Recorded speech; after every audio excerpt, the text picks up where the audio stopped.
नमस्कार, मैं Abrar Khan the link live से। आप लोगों को दोस्तों एक बड़ी अपडेट देनी थी। 18 तारीख से विशेष सत्र बुलाया गया है, जिसको लेकर के कांग्रेस अध्यक्ष मल्लिकार्जुन खड़गे साहब ने एक बैठक बुलाई। उस बैठक में उन्होंने कुछ निर्णय लिए हैं और उस निर्णय में उन्होंने केंद्र सरकार के सामने अपनी बात रखी है, जिसमें उन्होंने मुख्य रूप से ये बोला है कि हम लोग वहाँ पर मोदी चालीसा के लिए नहीं बैठेंगे। विशेष सत्र में जनता के मुद्दों पर चर्चा होनी चाहिए। तो ये बात कांग्रेस अध्यक्ष ने अपने निवास पे बुलाई बैठक में कहा है। कांग्रेस 18 से 22 सितंबर तक आयोजित किए जाने वाले संसद के विशेष सत्र के पहले मंगलवार को कहा कि वह सत्र में सिर्फ मोदी चालीसा के लिए नहीं बैठेगी, बल्कि दोनों सदनों में जनता से जुड़े मुद्दों पर चर्चा चाहती है। पार्टी महासचिव जयराम रमेश ने कांग्रेस के संसदीय रणनीति समूह की बैठक के बाद यह भी कहा कि इस सत्र में राजनीतिक, सामाजिक और आर्थिक मुद्दे उठाए जाएंगे। कांग्रेस संसदीय दल की प्रमुख सोनिया गांधी जी की अगुवाई में हुई बैठक में आर्थिक समस्या, बेरोजगारी, महंगाई, हिमाचल प्रदेश में बारिश के कारण हुए नुकसान, पूर्वोत्तर में बाढ़, मणिपुर की स्थिति, अडानी समूह से जुड़े मामले और सीमा पर चुनौती को लेकर के चर्चा हुई। जयराम रमेश जी ने संवाददाताओं से कहा, जब कभी विशेष सत्र बुलाया जाता है तो विषय की जानकारी सभी पार्टियों को पहले से मिलती है।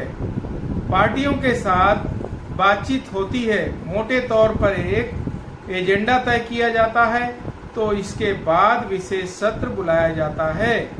लेकिन इस बार हमने देखा कि इंडिया की बैठक के समय इस सत्र के बारे में घोषणा की गई ताकि बैठक से ध्यान भटकाया जा सके। उन्होंने दावा किया कि सत्र को लेकर के पहले से कोई जानकारी नहीं दी गई तथा सरकार की तरफ से एक तरफा तोप चलाई जा रही है। राज्यसभा में कांग्रेस के मुख्य सचेतक जयराम रमेश जी का कहना था कि यह नामुमकिन है कि सिर्फ सरकारी कामकाज हो। क्या हमारी मौजूदगी सिर्फ वाह करने के लिए और प्रधानमंत्री का गुणगान करने के लिए है? हम चाहते हैं कि जनता के मुद्दों पर चर्चा हो। ये उन्होंने मुख्य रूप से इस बात पर जोर दिया है कि जनता के मुद्दों पर चर्चा हो। उनके मुताबिक राजनीतिक, सामाजिक और आर्थिक मुद्दों, सीमाओं पर चुनौती पर भी चर्चा होनी चाहिए। श्री जयराम रमेश ने इस बात पर जोर दिया, सत्र में सिर्फ हम मोदी चालीसा के लिए नहीं बैठने वाले हैं। हम सरकार से मांग करेंगे कि सभी विषयों पर चर्चा हो। उन्होंने कहा कि दोनों सदनों में जनता के मुद्दों पर चर्चा होनी चाहिए और चर्चा के लिए बैठक तय की जा सकती है। श्री जयराम रमेश जी ने कहा कि 5 अगस्त 2019 की तरह नहीं होना चाहिए कि यह कहा जाए कि कोई विधेयक पेश करके उसी दिन पारित करना है। लोकसभा में कांग्रेस के उपनेता गौरव गोगोई ने कहा, बैठक में हमने देश से जुड़े महत्वपूर्ण मुद्दों पर चर्चा की। आर्थिक समस्या, बेरोजगारी, महंगाई, हिमाचल प्रदेश में बारिश के कारण हुए नुकसान, पूर्वोत्तर में बाढ़ पर हुई चर्चा, मणिपुर में आज भी अस्थिरता है, लोग आज भी शिविर में हैं, हत्याएं हो रही हैं, इस बारे में भी चर्चा की गई। अडानी समूह से जुड़े हालिया खुलासे के बारे में जांच होनी चाहिए, इसको लेकर भी बात की गई। और मुख्य रूप से जो बात हुई अस्थिरता के बारे में, उन्होंने कहा समाज में अस्थिरता है, इस कारण भाजपा की विभाजनकारी नीति है, इसको लेकर चर्चा हुई है। गोगोई ने दावा किया, भाजपा स्पष्ट नहीं कर पा रही है कि सत्य का एजेंडा क्या है। सरकार को पारदर्शी होना चाहिए, उसकी जवाबदेही बनती है, लेकिन यह सरकार ना तो पारदर्शी है और ना ही जिम्मेदार है। इस सरकार ने देश को अंधकार में रखा है। उनका कहना था सदन देश का है, देशवासियों से जुड़े मुद्दे, अहम मुद्दों पर चर्चा होनी चाहिए। कांग्रेस इन अहम मुद्दों पर चर्चा करने और अपने सुझाव देने के लिए तैयार है। तो इस तरह से कांग्रेस पार्टी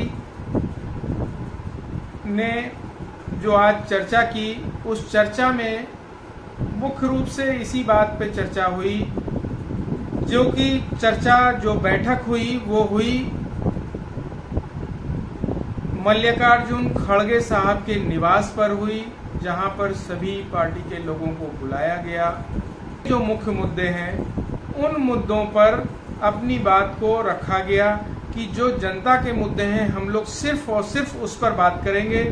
इस बात पर बिल्कुल भी चर्चा नहीं की जाएगी और इस बात पर बिल्कुल भी सदन में बात नहीं होगी कि जो मोदी कहें वही सही, यानी मोदी चालीसा सदन में कांग्रेस और उनके संयुक्त विपक्षी दल जिसको इंडिया गठबंधन कहते हैं, उन लोगों का साफ तरीके से ये कहा जाए कि सरकार को सीधे सीधे बता दिया गया है कि हम किस बात पे चर्चा करेंगे। वहां पर ये बिल्कुल नहीं होगा कि हम सरकार का गुणगान करें और मोदी चालीसा पढ़ें। तो दोस्तों, आपको ये अपडेट कैसा लगा हमें कमेंट्स में ज़रूर बताएं और वीडियो को ज़्यादा से ज़्यादा शेयर करें और साथ ही चैनल को आगे बढ़ाने में अपना सहयोग करें। बहुत बहुत धन्यवाद।